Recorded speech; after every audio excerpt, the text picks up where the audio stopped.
Baik, pemirsa, kita kembali diskusi dengan Bang Andi. Bang Andi, menarik tadi tentang manajemen isu ya. Ini mungkin saya ingin mendapatkan penjelasan secara teoritis maupun praktis tentang manajemen isu ini seperti apa. Jadi manajemen isu itu adalah jadi pengelolaan terhadap isu yang diharapkan pengelolaan terhadap isu itu mengkonstruksi sang calon seperti yang diharapkan. Jadi dari manajemen isu yang baik maka akan muncul image yang baik, yang positif terhadap sang calon. Itu saya kira secara teoritis yang dimaksud dengan manajemen isu. Kalau di Kota Pekalongan itu isunya banyak sebenarnya. Jadi seperti tenaga kerja saja. Kita rujuk data BPS saja saja. Ada sekian pengangguran saja. Lalu ada rob yang menjadi kesedihan banyak orang gitu kan.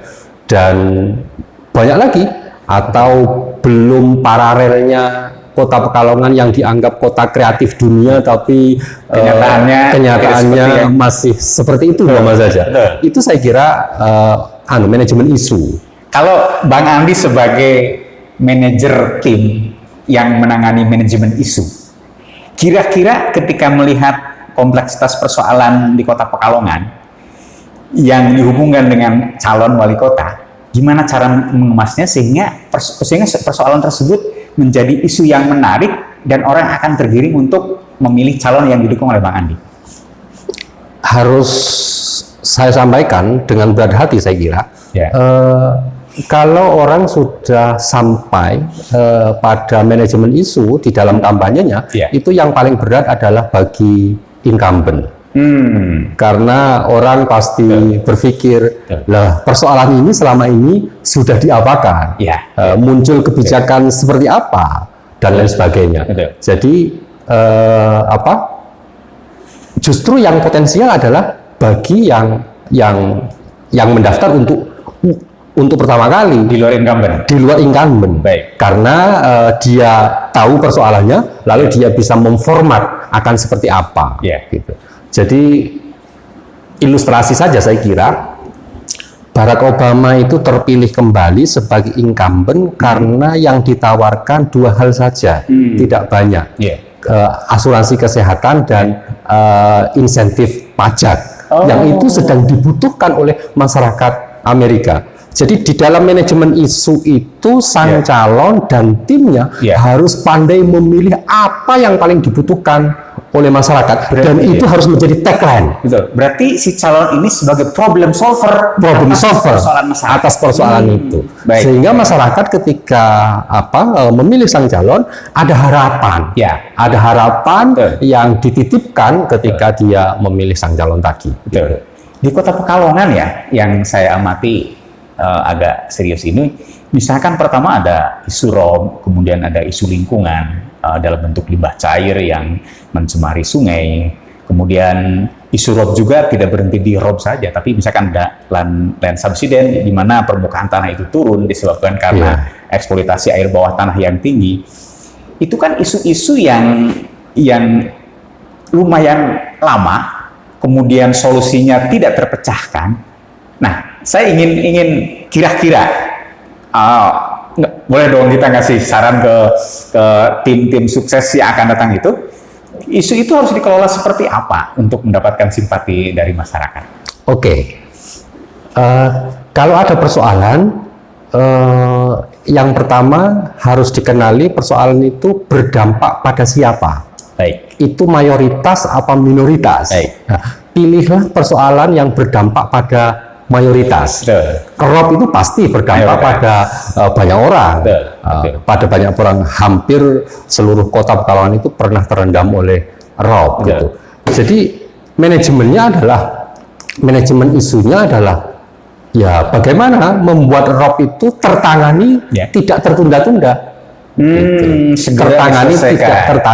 Tertunda-tunda. Selama ini kan yang sering didengar oleh masyarakat, rob itu bukan kewenangan Pemkot, tapi kewenangan provinsi dan pusat, umpama saja, dan lain sebagainya.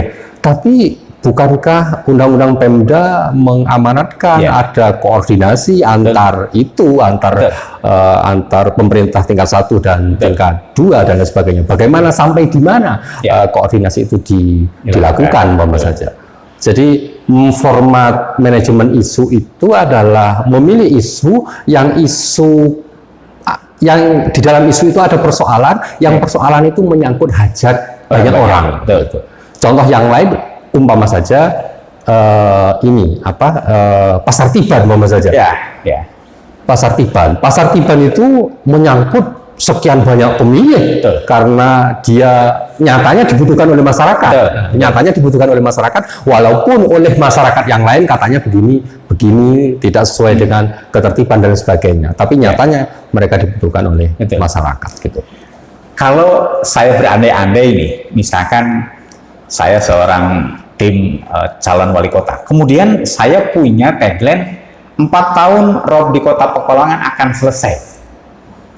Apakah itu merupakan isu yang cukup menarik dan orang akan simpati kepada saya? Atau blunder ketika 4 tahun itu tidak selesai? Artinya perhitungan seperti apa? Kan ini masalah, harus diselesaikan. Terus bagaimana eksekusi komunikasi politik kepada masyarakat? Jadi begini, disinilah saya kira pentingnya visi dan misi. Jadi disinilah pentingnya visi dan misi sang calon. Ketika sang calon mengatakan 4 tahun, dalam 4 tahun Rob akan selesai, apakah itu diturunkan dengan dalam penjelasan yang cukup detail dan masuk akal? Itu persoalannya. Jadi sering sekali yang terjadi itu kan semboyannya sangat luar bombastis begitu kan. Tapi ketika ditanya bagaimana melakukannya, itu normatif, umpama saja. Normatif. Jadi apa yang banyak kan begitu. Ya nanti mengajak masyarakat turut serta, nanti akan buka dan lain sebagainya begitu kan. Jadi saya kira di sini gunanya tim untuk memikirkan bagaimana kalau tagline-nya seperti ini, turunannya seperti apa. Artinya dalam konsep yang sangat praktis dan mudah dipahami oleh masyarakat itu seperti apa. Kalau sudah seperti itu, saya kira manajemen isunya sudah klop dengan tujuan tadi. Ketika membuat manajemen isu betul-betul harus bisa dipertanggungjawabkan. Harus bisa dipertanggungjawabkan. Tentang ini, Bang Andi. Satu calon dengan calon yang lain kan kadang-kadang saling mengintip kelemahannya ya. Dan ada black campaign. Pasti itu. Gimana pola black campaign itu? Apakah black campaign itu akan menjadikan dia yang melakukan black campaign pada calon yang akan naik, atau malah sebaliknya dalam pengalaman penelitian yang dikasihkan oleh Bang Andi? Kalau black campaign itu last minute di akhir masa kampanye, biasanya justru tidak efektif, bahkan justru berbalik, dianggap itu fitnah, gitu kan. Tapi kalau black campaign itu di awal, dan artinya ada jeda masyarakat untuk mengklarifikasi, bertabayun, apakah black campaign itu benar apa tidak, itu biasanya berdampak signifikan terhadap perubahan pemilihan. Apalagi black campaign itu betul-betul faktanya ada ya. Apalagi black campaign itu betul-betul ada, gitu kan. Gitu. Betul. Tapi sering juga dilakukan ya sebagai modal untuk menaikkan performa calonnya. Maksud saya begini, sebetulnya lebih efektif mana? Black campaign atau menaikkan diri sendiri, membaguskan diri sendiri? Hemat saya malah positif campaign saya kira. Jadi black campaign itu bisa saja berpengaruh, tapi hemat saya lebih berpengaruh yang positif campaign, karena memang itu kaitannya dengan tradisi kita lah. Jadi tradisi kita pada umumnya itu kalau menilai orang jelek di muka umum itu masih dianggap tabu, harus dihindari dan sebagainya gitu. Jadi hemat saya hindari black campaign, lebih baik positif campaign. Nah, walaupun Bang Andi ini tidak stay secara ini di Pekalongan, kira-kira figur seperti apa dalam kriteria yang bisa menjawab persoalan di Kota Pekalongan ini?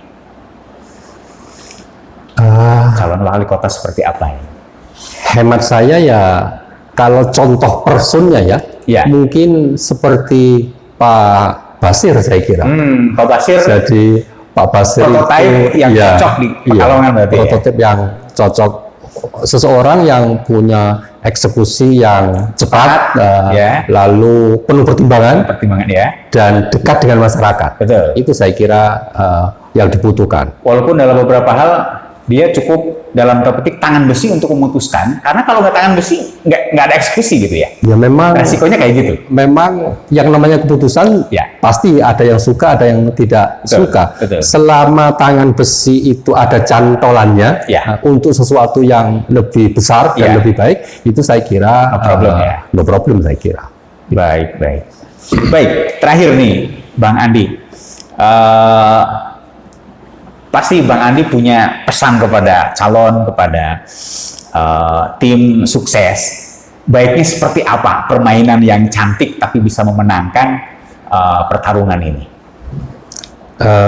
Yang pertama pesannya adalah karena pemilihan itu adalah pesta demokrasi, maka saya kira harus merujuk kepada hal-hal yang diajarkan di dalam demokrasi. Biarkan masyarakat itu berpartisipasi, jangan dimobilisasi, baik dengan uang maupun dengan yang lainnya. Itu yang pertama saya kira. Lalu yang kedua, legitimasi itu adalah sesuatu yang tidak mungkin didapat dengan uang, dengan money politik, gitu.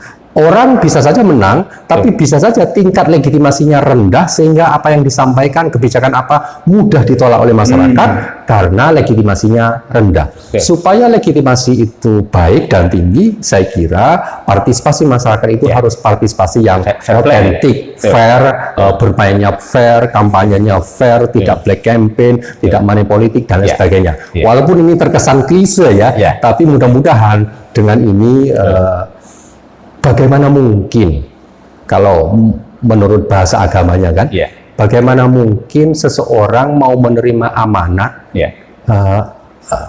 mau merebut amanat bahkan kan, dengan cara-cara yang tidak baik. Padahal amanat sendiri sesuatu yang mulia gitu kan, dengan cara yang tidak baik. Jadi seandainya jabatan publik ini sesuatu yang mulia, maka wasilahnya, kampanyenya dan lain sebagainya itu juga harus mulia, harus dengan cara-cara yang mulia. Jadi al-amru bisyai'i amrun biwasailihi, kata ulama. Jadi perintah terhadap sesuatu itu otomatis perintah terhadap wasilahnya, terhadap yang memperantarainya, termasuk cara kampanye dan lain sebagainya. Baik, Bang Andi, terima kasih diskusinya sangat luar biasa ini. Pemirsa, itu pemikiran Bang Andi Esvoyo terhadap calon yang akan bertarung dalam kancah pilkada.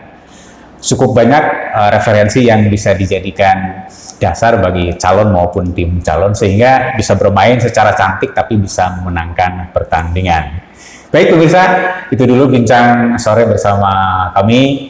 Semoga ini menjadi renungan bagi siapapun dan menjadi manfaat.